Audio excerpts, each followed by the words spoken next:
साथियों नमस्कार, कैसे हैं आप सब लोग। आज एक महत्वपूर्ण निर्णय जो है मैं डिस्कस कर रहा हूं नेगोशिएबल इंस्ट्रूमेंट एक्ट के अंदर, जहां पर एक ऐसा किस्सा सामने आया हाई कोर्ट के कि मजिस्ट्रेट साहब जो है गुस्सा हो गए, आरोपी जो है वो अपीयर नहीं हुआ और अल्टीमेटली उसकी बेल को जो है कैंसिल कर दिया गया। हम सब जानते हैं कि जो भी ऑफेंसेस हैं, खासकर चेक के ऑफेंसेस, ये बेलेबल है। इसके बावजूद भी कंसर्न बेल को जो है निरस्त किया गया और कंसर्न आरोपी के विरुद्ध जो है गिरफ्तारी वारंट निकाला गया। अगर ऐसी स्थिति हमारे सामने आती है तो हमें करना क्या है, हमारे कानून में जो है अधिकार क्या है और कैसे हमको जो है प्रोसीड करना है, सरेंडर करें या फर्दर रेमेडी सीख करें। ये जो कंट्रोवर्सीज़ हैं इस पर उत्तर देने के लिए मैंने आज का ये कंटेंट जो है लिखा है और क्लास के माध्यम से मैं जो अपना सब्जेक्ट है आप सबको प्रेजेंट कर रहा हूँ। क्लियर है साथियों। इस विषय पे एक महत्वपूर्ण जजमेंट है honourable Punjab and Haryana high court का। जजमेंट है दिनांक 16/4/2025 का। जसकरण सिंह बनाम स्टेट ऑफ हरियाणा जजमेंट का नाम है। साथियों इस केस में बेसिक फैक्ट्स क्या आते हैं कि एक सेक्शन 138 एनआई एक्ट का मुकदमा पेश हुआ। एनआई एक्ट मीन्स प्रक्रम्य अधिनियम, जिसको हम कहते हैं negotiable instrument act, means cheque अनादरण के मामले। इस कंसर्न केस में जो है सम्मन किया गया अक्यूज को। अक्यूज जो है अपीयर होता है और अपनी बेल के लिए अप्लाई करता है। एक पॉइंट जो है यहाँ पर आप नोट कर लीजिए कि चूंकि ऑफेंस बेलेबल है तो बेल मैटर ऑफ राइट है। अक्यूज को जो है बेल मिल जाती है और वो लंबे टाइम तक जो है अपीयर नहीं होता है और कंसर्न कोर्ट जो है उसकी बेल को निरस्त करता है और इशू करता है अरेस्ट वारंट। अल्टीमेटली कंसर्न जो पुलिस है उसको ढूंढती है, उसके पीछे पड़ती है, पर वो पुलिस के हाथ जो है वो नहीं आता है। वो रेमेडी सीख करता है और वो रेमेडी क्या है कि वो हाई कोर्ट चला गया क्वेश्चनिंग के लिए।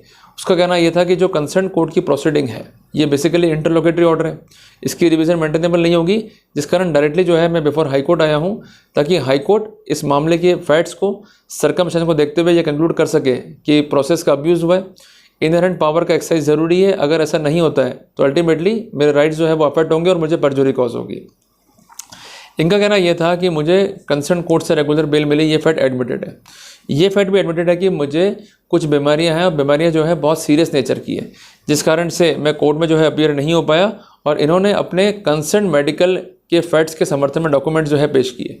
यहाँ पर आप एक बात नोट कर लीजिए कि अगर आप कोई स्पेसिफिक प्ली लेके आ रहे हैं फ्रॉम अक्यूज साइड और वो प्ली जो है आपके इनोसेंस को दर्शित कर रहा है आपके हिसाब से, तो ऐसे सिनेरियो के अंदर अगर आप ऐसा प्ली लेके आ रहे हैं तो उसको स्टैंड करने का बर्डन आपके ऊपर है और जिस संबंध में धारा 106 एविडेंस एक्ट जो है काफ़ी इंपॉर्टेंट है। यहाँ पर इनका कहना यह था कि अगर मैं अपीयर नहीं हुआ और कोर्ट के पास कारण है, उसके बाद भी कोर्ट जो है मेरी बेल खारिज कर रहा है, तो ऐसी स्थिति में कोर्ट जो है प्रोसीडिंग्स का अब्यूज़ कर रहा है। साथियों हम सब जानते हैं कि ऐसे अनेकों जजमेंट है जहाँ इवन ऑनरेबल सुप्रीम कोर्ट ने भी कहा है कि जो आपराधिक मामले हैं वहाँ पर अक्यूज की नियमित अपीयरेंस को हम कंपेल नहीं कर सकते। अगर अक्यूज कॉपरेट कर रहा है, डिले नहीं कर रहा है और प्रोसीडिंग स्मूथली कंडक्ट हो रही है तो वहाँ पर सेक्शन 205 सीआरपीसी के, सेक्शन 317 सीआरपीसी के उसको एग्जाम्पशंस इजीली मिल सकते हैं। क्लियर है बात ये। तो साथियों इंपॉर्टेंट पॉइंट क्या था इसमें कि मैं अपीयर अगर नहीं हुआ तो मैं भागा नहीं, मैंने कोर्ट को फैक्ट बताए, वो फैक्ट जो है कंसिडर नहीं हुए, जज साहब गुस्सा हो गए, तो उसमें मेरा फॉल्ट क्या है।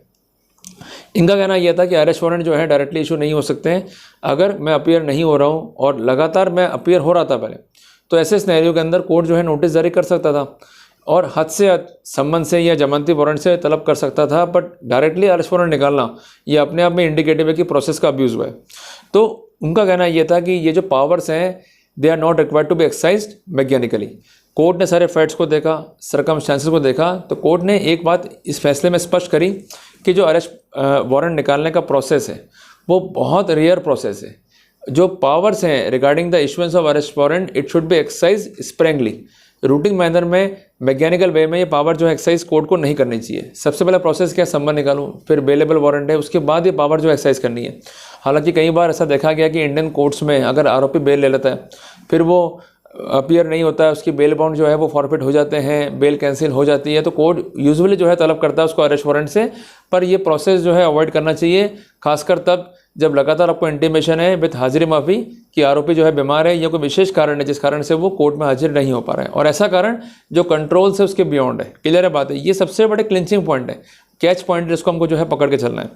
इसके अलावा कंसर्न आरोपी का ये भी तर्क था कि मैं तो खुद चाहता हूँ कि मेरे केस का एक्सपीडिएट डिस्पोजल हो, पर चूंकि बीमार हो गया इसलिए अपीयर नहीं हो पाया तो कोर्ट ने जो है मेरी बेल निरस्त कर दी। तो एक्सपीडिएट डिस्पोजल का पॉइंट भी जो है उसने क्लिक किया।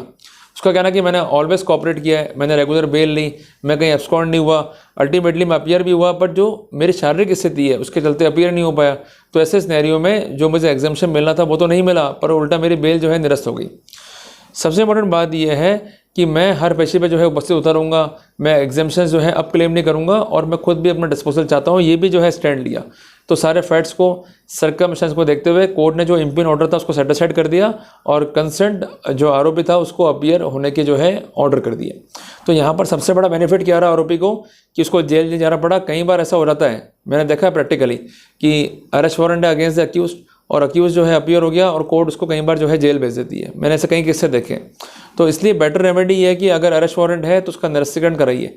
रेमेडी इटसेल्फ जो है BNSS में भी है and previously in CRPC remedy थी सेक्शन 70 सब क्लॉज 2 के अंदर। अगर कोर्ट आपको अरेस्ट वारंट कैंसिल नहीं कर रहा है फिर रेमेडी आपके पास बचती है सीधा हाई कोर्ट जाने की।